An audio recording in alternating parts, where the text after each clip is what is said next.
Era para ser apenas mais um dia comum na vida de Sierra, uma jovem de 20 anos, cheia de sonhos e planos para o futuro. O sol brilhava forte naquele dia de verão, enquanto ela pedalava sua bicicleta pelas estradas tranquilas de sua cidade natal.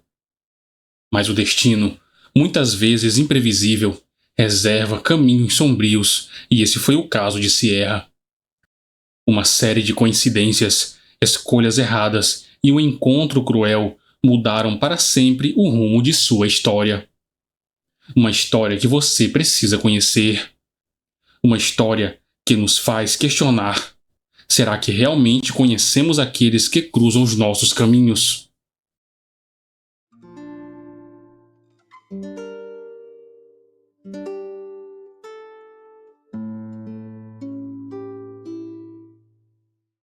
Sierra Catherine Joughin, mais conhecida como Si pelas pessoas que a cercavam, nasceu em 11 de fevereiro de 1996, na tranquila cidade de Silvânia, no condado de Lucas, em Ohio. Filha de Sheila Buck e Tom Joughin, Sierra cresceu em uma família grande e misturada. Ela tinha dois meio-irmãos por parte de pai, Kyla e Carson Joughin, e após a separação dos pais, sua mãe começou um relacionamento com um homem chamado Matt, de onde vieram mais dois meio-irmãos, Hunter Buck e Eva. Desde cedo, Sierra demonstrava uma grande paixão por esportes e era muito ativa fisicamente. Durante seus anos na Evergreen High School, ela foi uma peça-chave no time de vôlei, onde permaneceu até se formar em 2014. Ao ingressar na Escola de Negócios da Universidade de Toledo para cursar Gestão de Recursos Humanos, sua paixão pelo esporte não diminuiu, e ela continuou a jogar vôlei em times amadores da universidade. Embora esses jogos não fossem competitivos, serviam como uma válvula de escape e uma forma de manter sua paixão ativa. Para aqueles que a conheciam, Sierra era uma jovem cativante, sempre cheia de energia e com uma capacidade única de fazer os outros se sentirem acolhidos. Sua tia, Tara Ice, destacava a maneira como Sierra era capaz de quebrar barreiras sociais, mesmo com as pessoas mais tímidas, conquistando a todos com seu jeito amigável. Ela tinha uma personalidade que irradiava calor e sempre estava cercada de amigos. Sua simpatia e beleza natural chamaram a atenção de Joshua Kolazinski, ou simplesmente Josh, seu amigo desde os 10 anos de idade. Em 2009, no ensino médio, a amizade entre eles se transformou em algo mais, e logo começaram a namorar. O relacionamento permaneceu sólido ao longo dos anos, e em 2016 já cogitavam o casamento, embora Sierra quisesse focar em sua carreira antes de dar esse passo importante. Naquela época, Sierra estava no 3º ano da faculdade e estagiava na Ice Industries, uma empresa de estamparia de metais de seu tio. Ela tinha planos claros para o futuro. Após se formar, pretendia trabalhar no setor de recursos humanos da empresa. Dedicada e grata pelas oportunidades que surgiam em sua vida, Sierra sabia aproveitar cada momento. Na universidade, além dos estudos, era membro ativa da fraternidade empresarial Alpha Kappa Psi. Descrita por familiares como determinada e com um ótimo senso de humor, a jovem tinha muitos sonhos e uma personalidade vibrante que unia todos ao seu redor. Ela adorava organizar atividades em família, o que era facilitado pelo fato de seus avós, sua tia e seus primos morarem próximos. Juntos, eles frequentemente faziam passeios pelo lago Coldwater, e Sierra valorizava esses momentos em família tanto quanto sua vida agitada na cidade.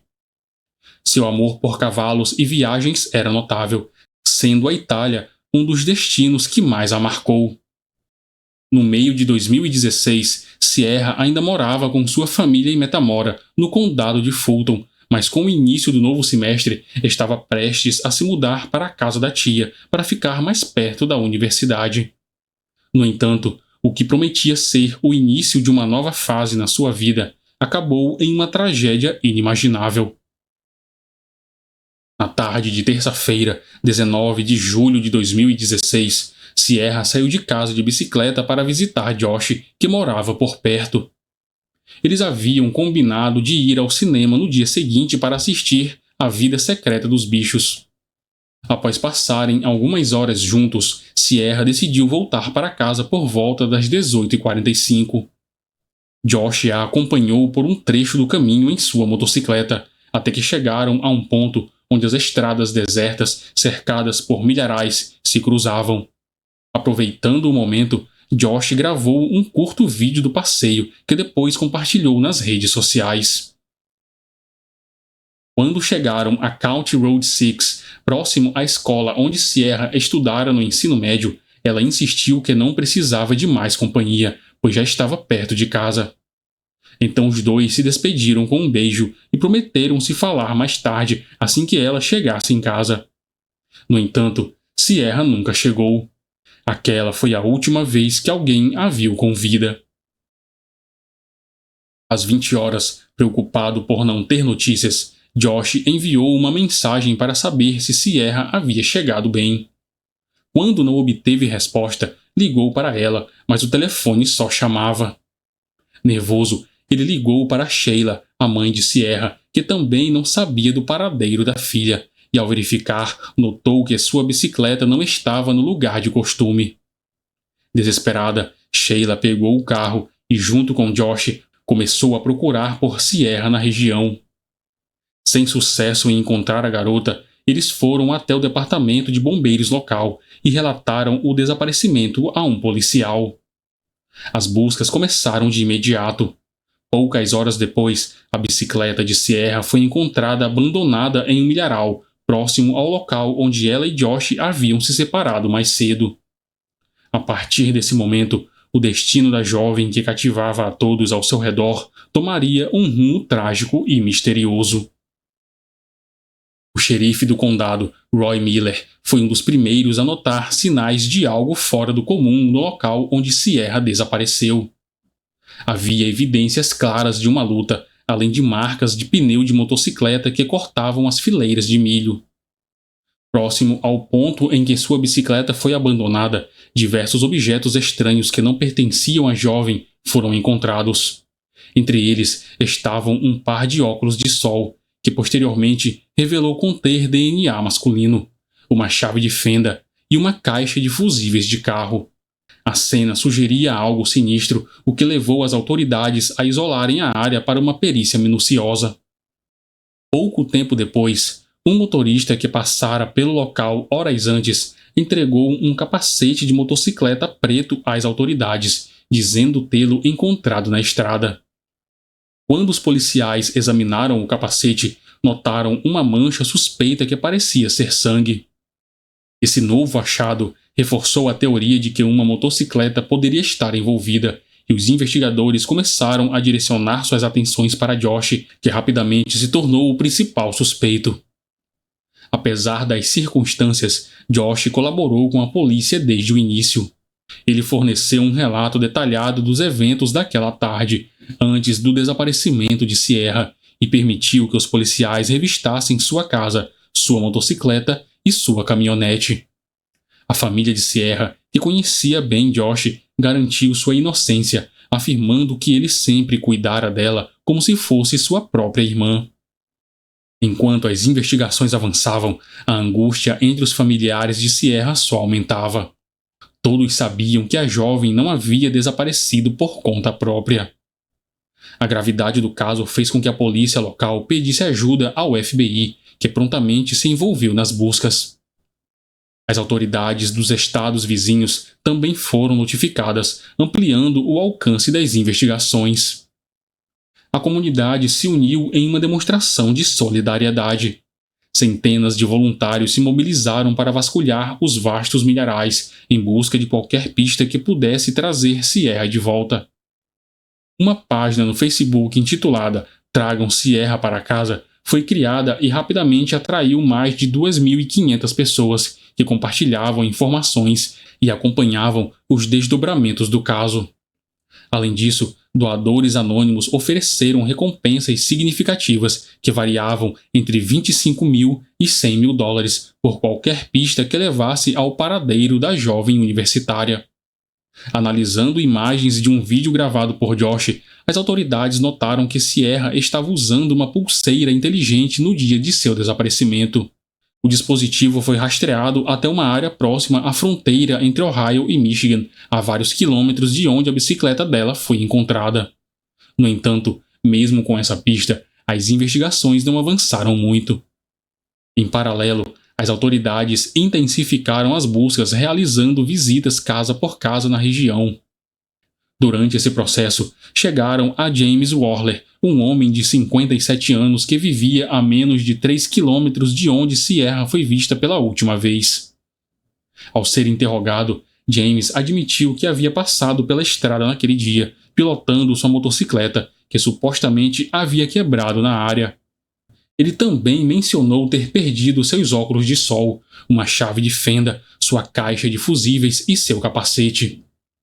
Esse detalhe chamou a atenção dos policiais, já que esses foram os itens encontrados de forma suspeita próximo ao local do desaparecimento, e essas informações ainda não tinham sido divulgadas à imprensa.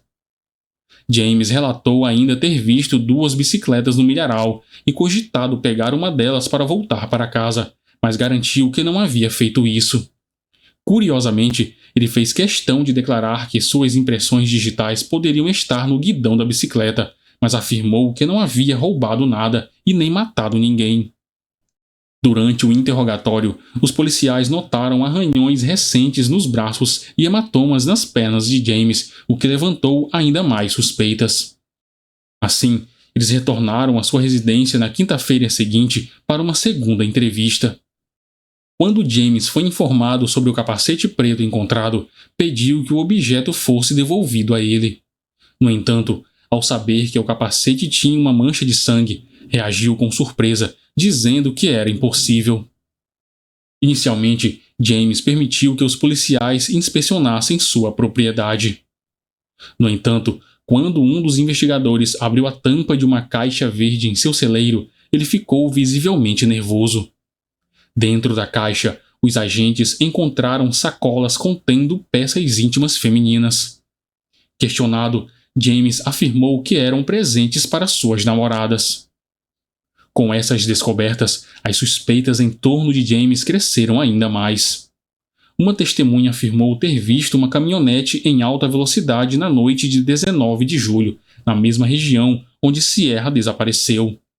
A placa desse veículo foi anotada e os policiais confirmaram que o carro pertencia a James Worley. Com James se tornando cada vez mais um forte suspeito, a polícia começou a verificar seu passado e encontraram um histórico perturbador. Em julho de 1990, James havia sido preso por sequestrar uma mulher chamada Robin Gardner, em White House, Ohio. Ele a atingiu com sua caminhonete enquanto ela andava de bicicleta e tentou imobilizá-la com um golpe na cabeça. Robin, no entanto, conseguiu escapar e foi resgatada por um motorista que passava pelo local. James foi condenado de 4 a 10 anos de prisão, mas cumpriu apenas 3, sendo liberado por bom comportamento. 6 anos depois, ele foi investigado pelo desaparecimento de Claudia Tinsley, que foi vista pela última vez em seu carro. Embora ele negasse qualquer envolvimento e nunca tenha sido formalmente acusado do crime, as evidências apontavam para ele, apesar de não existirem provas contundentes. No ano 2000, James foi novamente preso, desta vez por cultivar uma plantação de ervas e portar armas ilegalmente, apesar de estar em liberdade condicional. 2 anos depois, ele conseguiu ser liberado, após solicitar mais uma vez a antecipação de sua liberdade. Com base no seu vasto histórico criminal e nas semelhanças entre o caso de Robin Gardner e o desaparecimento de Sierra, as autoridades conseguiram obter um mandado de busca e apreensão para investigar a propriedade de James. Ao inspecionar o celeiro, eles se depararam com achados profundamente perturbadores. Dentro de uma caixa verde, encontraram peças de lingerie feminina manchadas de sangue. e essas manchas também estavam presentes em um freezer coberto por um tapete. Além disso, objetos relacionados à prática de BDSM, como cintos de segurança, fraldas geriátricas, luvas de látex, roupas femininas e um brinquedo sexual foram encontrados, juntamente com um pedaço de fita adesiva sujo de palha, terra e fios de cabelo. Espalhados pela propriedade, havia diversos equipamentos de gravação cuidadosamente escondidos. Durante a investigação, os agentes também examinaram os 2 veículos e a motocicleta de James. Na caminhonete Chevrolet vermelha, encontraram itens suspeitos como spray de pimenta, uma balaclava preta, um rolo de fita adesiva e 7 lacres plásticos. Algo que chamou a atenção foi o fato de a carroceria da caminhonete estar molhada, embora não tivesse chovido nos dias anteriores. A análise das evidências coletadas revelou a presença do DNA de Sierra em um pedaço de fita adesiva e em um colchão inflável encontrado no celeiro. Além disso, os registros telefônicos de James mostraram que ele esteve na área onde Sierra desapareceu por cerca de 2 horas, exatamente no período em que o crime teria ocorrido. Outro detalhe que levantou suspeitas foi uma confissão de James a um terapeuta. Durante o acompanhamento obrigatório determinado pela justiça após sua última condenação, ele afirmou que aprendia algo novo a cada crime que cometia. Essa declaração reforçou a suspeita de que ele poderia ser responsável por outros crimes. No dia 22 de julho de 2016, apenas 3 dias após o desaparecimento de Sierra, James Worley, então com 57 anos, foi preso sob a acusação de sequestro. As autoridades acreditavam que ele poderia se encaixar no perfil de um serial killer e começaram a investigar a possibilidade de haver outras vítimas. Apesar das buscas minuciosas na propriedade de James, nenhuma pista sobre o paradeiro de Sierra foi encontrada. Contudo, por volta das 18 horas daquele mesmo dia, o corpo da jovem foi descoberto em uma cova rasa, próxima a County Road 7, em Delta, a poucos quilômetros da propriedade de James. Sierra, que tinha apenas 20 anos, foi encontrada com os pulsos algemados e os tornozelos amarrados. Um brinquedo de plástico havia sido introduzido em sua boca como uma mordaça e ela estava usando uma fralda geriátrica. A autópsia revelou que a causa da morte foi asfixia, provocada pela mordaça, que foi inserida com tanta força que alguns dos dentes da garota estavam quebrados. Apesar da brutalidade do crime, não havia sinais de agressão sexual e seu corpo estava intacto. O horário oficial da morte foi registrado às 21 horas do dia 22 de julho de 2016, apesar de não ser possível determinar exatamente o momento da asfixia. A descoberta do corpo foi devastadora para a família e para toda a comunidade que havia se mobilizado nas buscas. O funeral de Sierra aconteceu no dia 29 de julho, na igreja Christdale Road, em Silvânia, seguido por um enterro reservado no cemitério municipal Amboy. Em vez de flores, a família pediu doações para o fundo de bolsas de estudo em memória de Sierra Jogging, criado com o dinheiro arrecadado inicialmente para financiar suas buscas. Após o desfecho trágico, decidiram usar o dinheiro para beneficiar alunos da Evergreen High School que se destacassem em atividades esportivas. O fundo continuou a receber doações, inclusive em um evento de corrida em homenagem a Sierra, organizado pela Toledo Community Foundation. Em 19 de agosto de 2016, James foi levado ao Tribunal de Apelações Comuns do Condado de Fulton, onde foi formalmente acusado de 19 crimes, incluindo 2 homicídios qualificados, sequestros, assaltos à mão armada, porte ilegal de arma e abuso de cadáver. Diante de tais acusações, ele foi transferido para o Centro Correcional do Noroeste de Ohio, sem direito à fiança. Durante a leitura das acusações, James se declarou inocente. O julgamento, inicialmente previsto para setembro de 2017, foi adiado para janeiro de 2018 e depois novamente para março do mesmo ano. Quase 2 anos após o desaparecimento e assassinato de Sierra, o processo contra James Worley teve início. A família de Sierra Jogging compareceu a todas as audiências, com o juiz reservando 24 lugares para familiares e amigos acompanharem o julgamento de perto. A promotoria, que buscava a pena de morte por homicídio qualificado, argumentou que James teria avistado Sierra enquanto passava de motocicleta por ela e, decidido a atacá-la, se escondeu no milharal, aguardando o momento certo para agir. Quando Sierra se aproximou de James, ela não imaginava o perigo que estava prestes a enfrentar. Num impulso violento, James a atacou com seu capacete, atingindo sua cabeça de forma brutal e deixando-a inconsciente. Sem perder tempo, ele arrastou tanto Sierra quanto sua bicicleta para dentro de um milharal próximo, em uma tentativa desesperada de ocultar seu crime. Para evitar qualquer suspeita, James fez uma ligação para seu irmão, inventando que sua moto havia quebrado. Depois de algemar a jovem, ele retornou calmamente para casa em sua motocicleta, como se nada tivesse acontecido. Pouco depois, voltou ao local, desta vez em sua caminhonete, colocou Sierra no veículo e a levou para seu celeiro, onde a agrediu novamente, a amarrou e a amordaçou de maneira cruel. Acredita-se que Sierra tenha perdido a vida ainda no celeiro, asfixiada pela mordaça que James havia apertado em sua boca.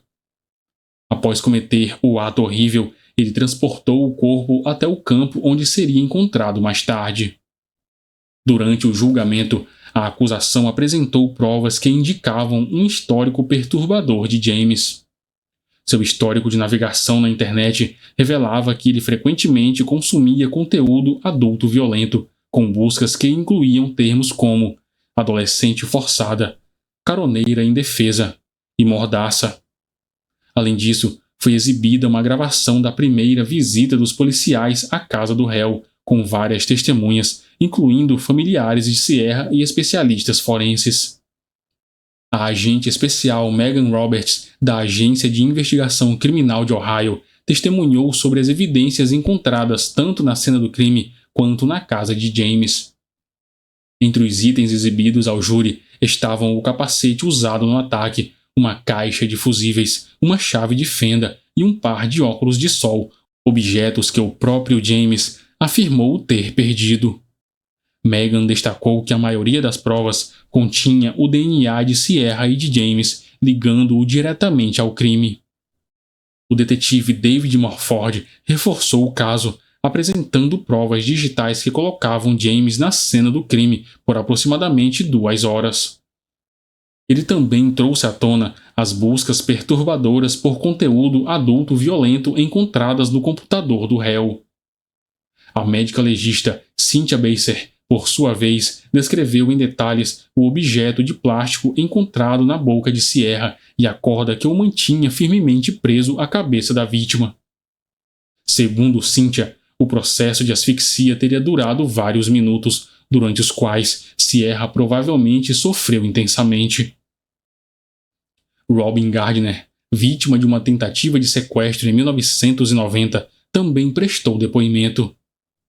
Ela relatou os eventos daquele dia aterrorizante, pelos quais Jamie foi condenado, mas cumpriu apenas 3 anos de prisão. A defesa de James se apoiou no testemunho de 2 pessoas próximas a ele. Mark Fobb, um antigo amigo, reconheceu a motocicleta de James, uma Honda 750 dos anos 70, e confirmou que havia dado o capacete ao réu como presente há muitos anos. Já Jeffrey Whitaker, outro amigo, confirmou que ele e James costumavam fumar ervas e assistir conteúdo adulto juntos. Jeffrey também mencionou que, em certo momento, James falou sobre a construção de um estúdio de filmes adultos em seu celeiro, o que, segundo a defesa, justificava a presença dos itens estranhos e câmeras na propriedade. Além disso, Jeffrey relatou que a moto de James apresentava problemas elétricos, embora nunca o tenha deixado na mão. James, por sua vez, manteve sua versão dos fatos, negando ter cruzado com Sierra no dia do desaparecimento. Ele afirmou que os itens encontrados na cena do crime foram deixados ali dias antes, quando sua moto teria quebrado. A defesa também alegou que o baixo nível de DNA de James no capacete sugeria que outra pessoa poderia ter usado o objeto para atacar Sierra. Além disso, mencionaram o depoimento de uma testemunha que relatou ter visto um homem vestindo uma bermuda vermelha, agachado no milharal no momento do desaparecimento de Sierra. Como essa bermuda não foi encontrada na propriedade de James, a defesa argumentou que ele não poderia ser o homem visto pela testemunha. O julgamento chegou ao fim em 26 de março de 2018 e o júri levou 2 dias para chegar ao veredito. No dia 28 de março, James Worley foi declarado culpado de 17 das 19 acusações, incluindo homicídio qualificado. Na fase de determinação da pena, a defesa pediu que James fosse condenado à prisão perpétua, argumentando que ele era um homem com graves problemas psicológicos, incluindo depressão, baixa autoestima, paranoia e narcisismo. O psicólogo forense John Fabian sugeriu que o comportamento de James era motivado por um transtorno fetichista originado por seus problemas emocionais. Documentos do tribunal revelaram que James, embora não tivesse uma infância perfeita, tinha um relacionamento positivo com sua mãe, de quem cuidou durante os últimos anos. A defesa insinuou até mesmo a probabilidade de que essa relação pudesse ter sido incestuosa, o que teria agravado os problemas psicológicos de James. No entanto, a acusação refutou essas alegações, afirmando que não havia provas que sustentassem tal hipótese. Segundo eles, James teve uma criação normal e sabia perfeitamente distinguir o certo do errado, enfatizando que os fatores agravantes de seus crimes superavam qualquer transtorno psicológico. Um dos momentos mais impactantes foi a apresentação de uma gravação de uma conversa entre a irmã de James e um investigador particular. Nessa gravação, a irmã afirmou que seu irmão era suspeito de ter assassinado uma trabalhadora do sexo em 2000 e outra mulher na década de 1970. Embora James nunca tenha sido formalmente acusado por esses crimes, o fato de sua própria irmã acreditar que ele era um assassino contribuiu fortemente para o peso da acusação. Antes de ser sentenciado, James fez uma declaração de 45 minutos direcionado à família de Sierra. Seu discurso foi descrito como confuso e desconexo, o que levou muitos dos presentes, especialmente familiares e amigos da vítima, a deixarem a sala quando ele se referiu a Sierra como uma garota bonita. Em 16 de abril de 2018, o juiz Jeffrey Robinson pronunciou sua decisão sem hesitar. Recomendou a pena de morte para James, deixando claro que, em sua visão, não havia dúvida alguma sobre a culpa do réu. Além disso, James foi sentenciado a outras penas severas: 11 anos por sequestro, 8 anos por agressão, 11 meses por porte de ferramentas de arrombamento e mais 36 meses tanto por adulteração de provas quanto por porte ilegal de armas. No dia 19 de abril de 2018, James foi levado para o corredor da morte da instituição correcional de Chillicothe. A execução foi inicialmente marcada para 3 de junho de 2019. No entanto, a defesa entrou com diversos recursos, o que resultou no adiamento da data 2 vezes. Já em julho de 2020, os advogados de James submeteram uma petição à Suprema Corte de Ohio, buscando anular a condenação e solicitar um novo julgamento. Entre as alegações, destacavam-se a incompetência do advogado que o representou inicialmente, a falta de provas suficientes sobre os transtornos mentais de James e o que consideravam ser uma série de violações processuais cometidas pelo júri. Os defensores também argumentaram que a proximidade dos membros da comunidade com o caso havia comprometido a imparcialidade do júri, uma vez que alguns jurados poderiam ter conhecidos entre os familiares da vítima. Ainda assim, o recurso foi negado. Até o momento, a execução de James Worley está agendada para 20 de maio de 2025. Mesmo com a dor irreparável que abalou a família de Sierra, sua história acabou servindo como catalisadora de importantes mudanças, tanto na comunidade local quanto em nível nacional. Depois do crime brutal, Tara Ice, tia de Sierra, fundou a organização Justiça para Sierra, com o objetivo de promover a segurança das comunidades e combater a reincidência criminal. A ONG desenvolveu um programa de defesa pessoal destinado a crianças e jovens e, além disso, exerceu forte pressão para a aprovação da Lei de Sierra. Esse projeto de lei surgiu quando a família de Sierra e ativistas argumentaram que tanto as autoridades quanto os cidadãos não dispunham de informações suficientes sobre criminosos condenados que residiam em suas comunidades. Eles acreditavam que, se tivessem conhecimento do histórico criminoso de James, Sierra poderia ter tido uma chance maior de escapar do trágico desfecho. Esse debate entre legisladores levou à criação de um banco de dados de criminosos violentos, semelhante ao que já existia para infratores sexuais. A Lei de Sierra, formalmente conhecida como Projeto de Lei do Senado 231, foi sancionada em 19 de dezembro de 2018. Essa legislação criou um banco de dados acessível ao público e às autoridades, permitindo que qualquer pessoa pudesse consultar se criminosos violentos viviam em suas redondezas.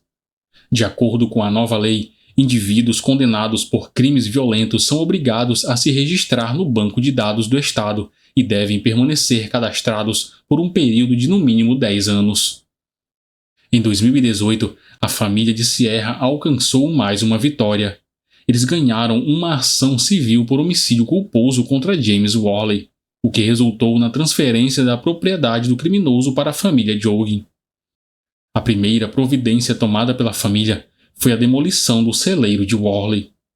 Segundo Sheila, a mãe de Sierra, eles evitavam passar perto da propriedade, pois o local trazia lembranças dolorosas dos últimos momentos da jovem. A demolição do que a mídia chamou de o celeiro do terror levou a algum alívio, permitindo que a família finalmente pudesse apreciar a paisagem da região, sem reviver o pesadelo da tragédia. Embora nada pudesse trazer de volta a jovem vibrante e cheia de vida que tanto amavam, o legado de Sierra continua vivo. Não apenas pela dedicação de seus entes queridos em preservar sua memória e transformar o luto em ação positiva, mas também pelas mudanças significativas que seu caso provocou, prevenindo que outras jovens e suas famílias passassem pelo mesmo sofrimento. A brutalidade do caso contra Sierra chocou a todos e deixou uma comunidade inteira em luto. Mas em meio a essa dor, a família encontrou forças para transformar a tragédia em um movimento por justiça e segurança. A Lei de Sierra, um legado importante que surgiu a partir dessa história, serve como um alerta para que nunca baixemos a guarda e que lutemos por um mundo onde jovens como Sierra possam realizar seus sonhos sem medo. E você, o que achou dessa história? Deixe sua opinião sobre esse caso aqui nos comentários. Não se esqueça de se inscrever no canal, curtir e compartilhar com seus amigos. Ative as notificações para não perder nenhum conteúdo. Eu fico por aqui e até o próximo vídeo.